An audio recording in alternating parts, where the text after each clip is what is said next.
I had an interesting conversation with my CBI contact, Wednesday.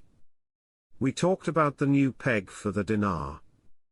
The new peg is established and will finally take the place for IQD peg, instead the sole de facto peg to the US dollar. I was told we will shortly see news articles on this subject matter as they educate the citizens. I'm excited, because of the reality of what we're seeing. If we were still in the guessing stages, that'd be different. But we're not in the beginning stages of this. The Turkish Central Bank supports these steps along with the Central Bank of Iraq for regulating financial operations between the two countries. What does it do? It contributes to facilitating commercial transactions, that's talking about international trade, and that's what we're waiting for. At some point they're going to have an international calculation and a forex traded currency.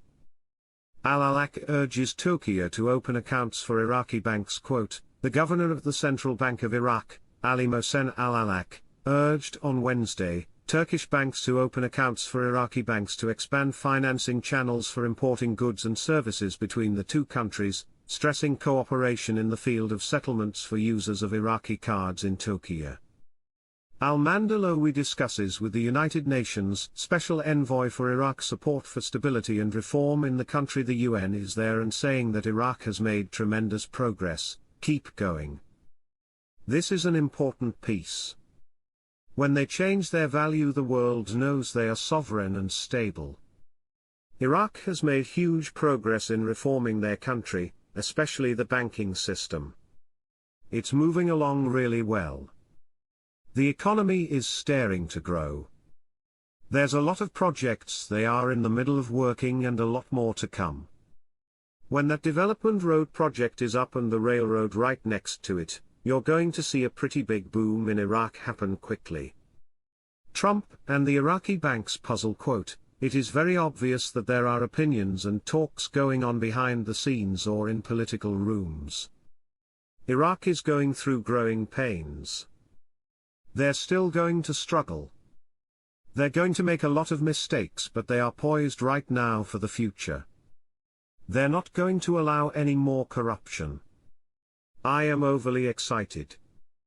It will happen any day, any time. There are no delays. It is a 100% go.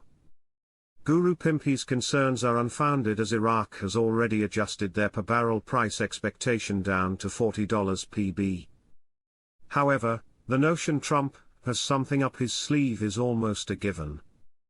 Trump will end the Middle East conflicts between Israel and Hamas, Syria and Hezbollah, Iran, etc. In exchange, I think the bargain will be that Trump and America gets to experience the inevitable revaluation on Trump's watch and not on Biden's.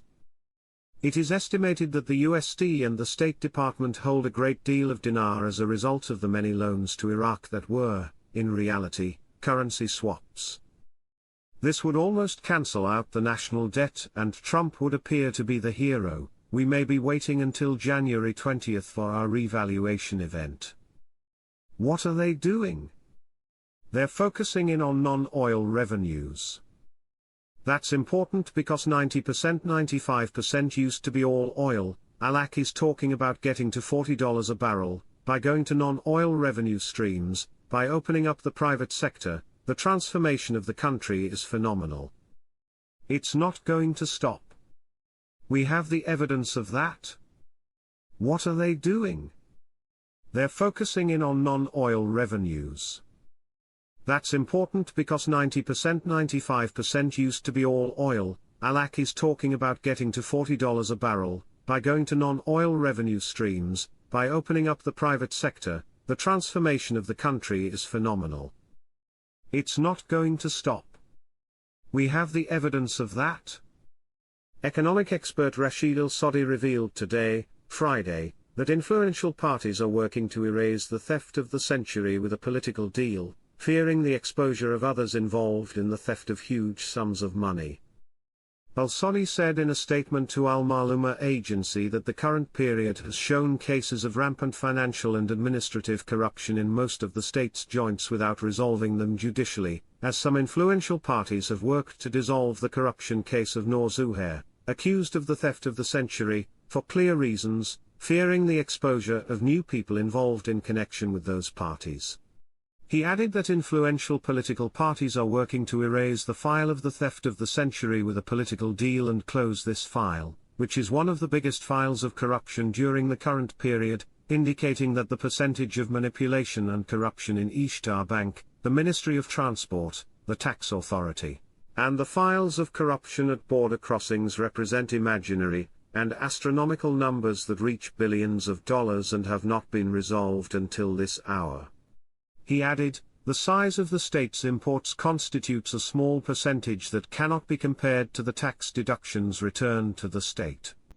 He pointed out that many corruption files have not been revealed until this hour, and the Integrity Commission is investigating a major corruption file, awaiting the results of the investigation.